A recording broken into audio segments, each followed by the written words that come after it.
Shalom, selamat pagi.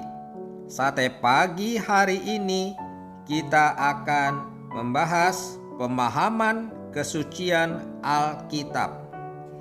Di dalam konsepnya disimpulkan oleh Rudolf Otto, orang Jerman ini dia mengatakan yang disebut suci di dalam agama tidak tentu kekudusan seks, tidak tentu kekudusan moral atau kelakuan, tetapi sense of greatness, sense of holiness, sense of mysteriousness. Keadaan yang memakutkan itu yang saya anggap ini suci. Keadaan yang terlalu besar itu yang saya anggap suci.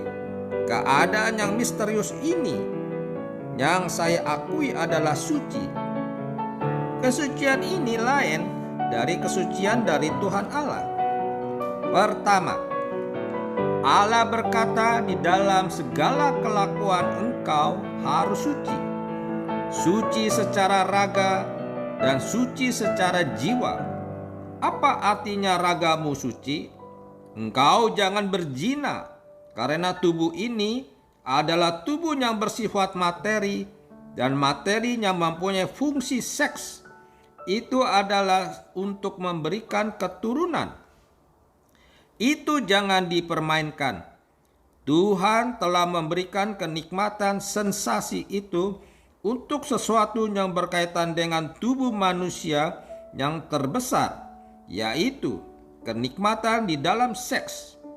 Tidak ada organ, tidak ada bagian tubuh lain yang mempunyai sistem saraf lebih tajam, lebih nikmat, lebih limpah daripada saraf-saraf di sekitar alat kelamin kita. Tetapi kalau engkau mempermainkan seks di dalam jalan yang tidak benar, hal itu menjadi kejijikan. Seks bisa menjadi kenikmatan yang terbesar dalam hidup manusia. Seks juga menjadi hal paling memalukan dalam manusia, paling menjijikan, paling membuat nama orang rusak. Itu sebab suci dalam raga. Selain seks harus suci, mulutmu harus suci. Jangan memasukkan obat-obat narkoba, obat-obat ganja, marijuana, karena mulutmu harus suci. Mulut suci, seks suci, tubuh suci. Jangan menajiskan. Banyak orang suka mandi karena takut kotor.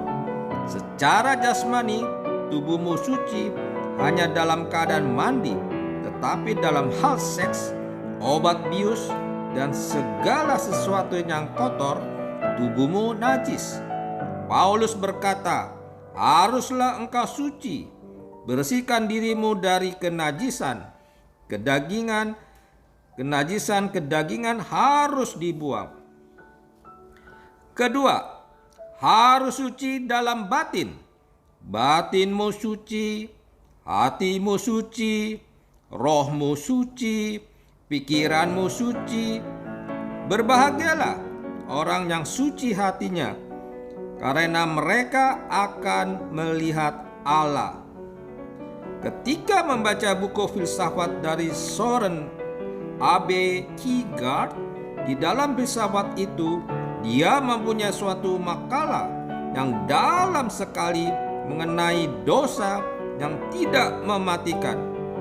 Allah mengatakan ada dosa yang mematikan, ada dosa yang tidak mematikan. Lalu dia menguraikannya. Ketika membacanya, kagum luar biasa. Filsuf seperti Kierkegaard mempunyai kitab suci lebih mendalam daripada banyak doktor teologi. Filsuf seperti Kierkegaard mengerti kitab suci lebih daripada teolog-teolog yang terbesar.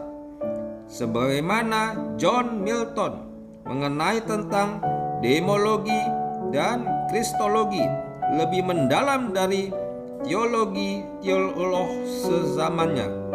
Demikian pula Søren Kierkegaard lebih mengerti teologi daripada teolog-teolog sezamannya.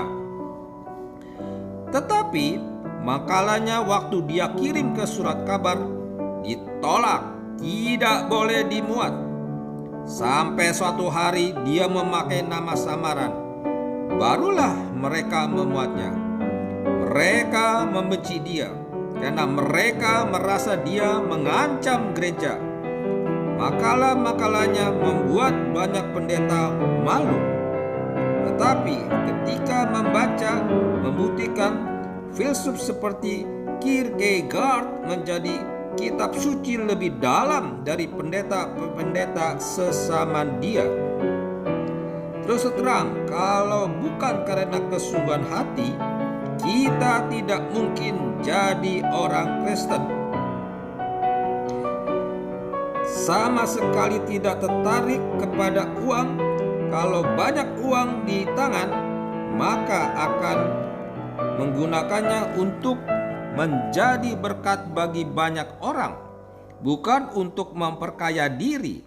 Inilah seorang yang mengabdi kepada kebenaran, seorang yang mempersembahkan diri kepada Tuhan. Kita bukan seorang yang main-main.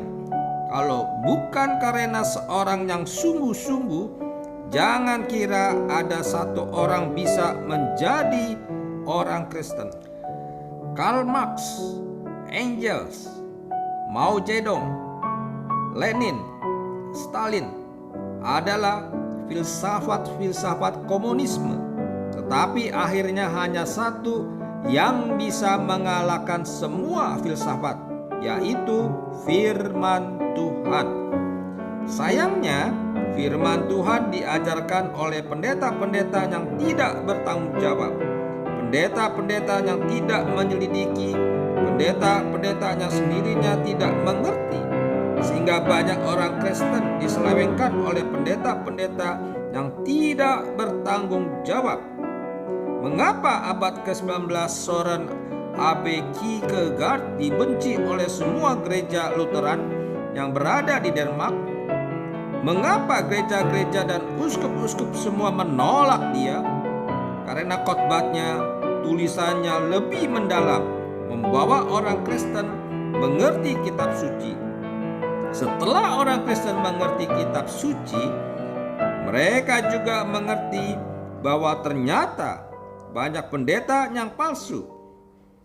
Itulah sebabnya mendirikan gereja yang sungguh-sungguh memperdalam kebenaran dan membawa orang kembali kepada kebenaran yang asli itu akan memancing, akan menciptakan banyak musuh. Kita banyak musuh, tetapi kita mengetahui musuh kita siapa dan mengapa kita mempertahankan kebenaran untuk menjadi saksi Tuhan, cahaya dan garam dalam dunia. Kierkegaard menulis lagi satu makalah yang berbicara mengenai kesucian hati. Siapakah orang yang suci hatinya? Ketika membaca filsafat, membandingkan dan mengetahui banyak filsuf yang menyeleweng, tetapi banyak teolog juga menyeleweng yang tidak beres. Tapi banyak pendeta yang khotbahnya tidak beres. Lalu di dalam kalimat itu, definisi manusia yang hatinya suci adalah manusia yang hatinya tidak bercabang. Kita baru sadar yang disebut kesucian, dan bagi Kierkegaard berarti hati yang menuntut hanya satu hal. Menuntut hanya satu hal? Mana mungkin. Kalau mencari hanya satu pacar, itu mungkin. Hanya patuh pada satu hal, itu mana mungkin.